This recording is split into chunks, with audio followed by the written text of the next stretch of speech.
అనుకున్నా, నిజమని పుచ్చు మొక్క చూస్తుంటే అర్థమవుతుంది.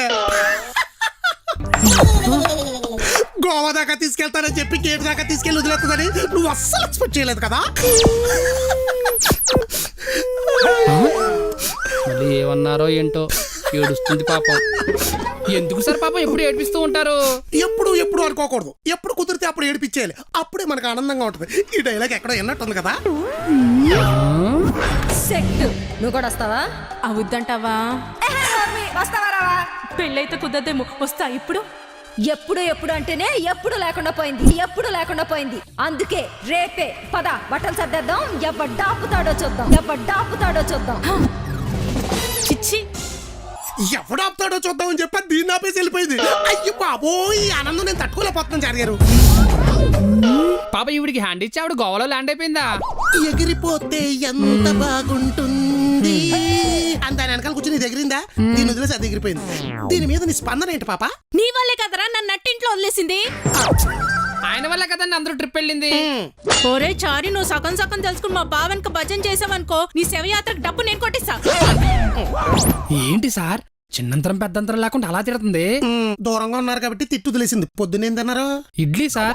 దగ్గరికి వెళ్ళి చూడండి, RRR లో రామ్ చరణ్ బాక్సింగ్ బ్యాగ్ గుద్దునట్టు గుద్దుద్ది. ఇడ్లీలతో పాటు కిడ్నీలు కూడా బయటకు వచ్చారు. చూడండి ఎలా ఉందో. అమ్మో, ఆవిడ చూస్తే కిడ్నీలే కాదు బోన్ సెట్ కూడా బయటకు వచ్చేసలా ఉంది. అంతలా ఏం చేశారు సార్? నాశనం చేసేసాడు. చిన్నది అటు చూడండి. ఓసేయ్, బీచ్ ల్యాండ్ కి స్కిన్ ట్యాన్ అవ్వకుండా సన్ స్క్రీన్ పెట్టావా? నువ్వు సన్ దగ్గరికి వెళ్ళినా కూడా ట్యాన్ అవ్వకుండా ఉండడానికి స్క్రీన్ గార్డ్ లాంటి క్రీమ్ పెడుతున్నా. అబ్బో, గ్లాసెస్ అంతర్వేది తీర్థంలో కొన్నావు, అవేనా 15 రూపీస్. మనం వెళ్ళేది గోకవరం జాతర కాదు, గోవాకి. ప్లేస్ కి పర్ఫెక్ట్ గా మ్యాచ్ అయ్యే గ్లాసెస్ సెట్ చేయి. అయితే బావు బీరువాల నుంచి లేపేయాలి. లేపేయి, అడ్డొస్తే మీ బావను కూడా లేపేయి. పిచ్ ఎగ్జైటింగ్ లో ఉన్నావు. స్విమ్మింగ్ చేయాలంటే స్విమ్ సూట్ వేయాలా? అప్పుడు మీ బావ నిజంగానే బూట్ ఇచ్చి కొడతాడు. ఎక్స్క్యూజ్ చేశాడు కదని ఎక్స్ట్రా చేస్తే వెంటనే రిటర్న్ టికెట్లు వేసేస్తాడు. అవసరమా? అస్సలు లేదు.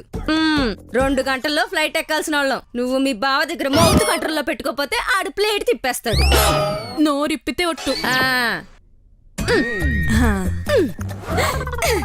ఆ బ్యాగ్ నీది, ఈ బ్యాగ్ నాది. వచ్చేటప్పుడు గోవా మొత్తాన్ని ఇంకో బ్యాగ్ లో పెట్టుకొచ్చేద్దాం. పెద్ద పెద్ద ట్రాలీలో పెట్టుకొచ్చేద్దాం. పద, మీ బావకు సెండ్ ఆఫ్ ఇచ్చి జెండా ఎత్తేద్దాం.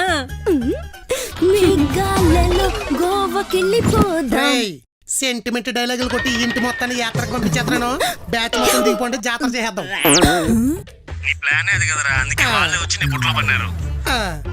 అవునరా, సురేఖ, సునీత, సుష్మా వీళ్ళు కూడా వస్తున్నారు కదా ఇంటికి. మన ఇద్దరిని ఎర్రిపప్పల్ని చేసి విమానం ఎక్కిచ్చేసి ఇంటిని అప్సరసలతో ఇంద్రభవనం చేసేద్దాం అనుకుంటున్నాడు. పెచ్చ మోహన్ ఫ్రీడమ్ కావాలంట. ఫ్రీడమ్ ఆయిల్ డబ్బా మోహన్ ఇది.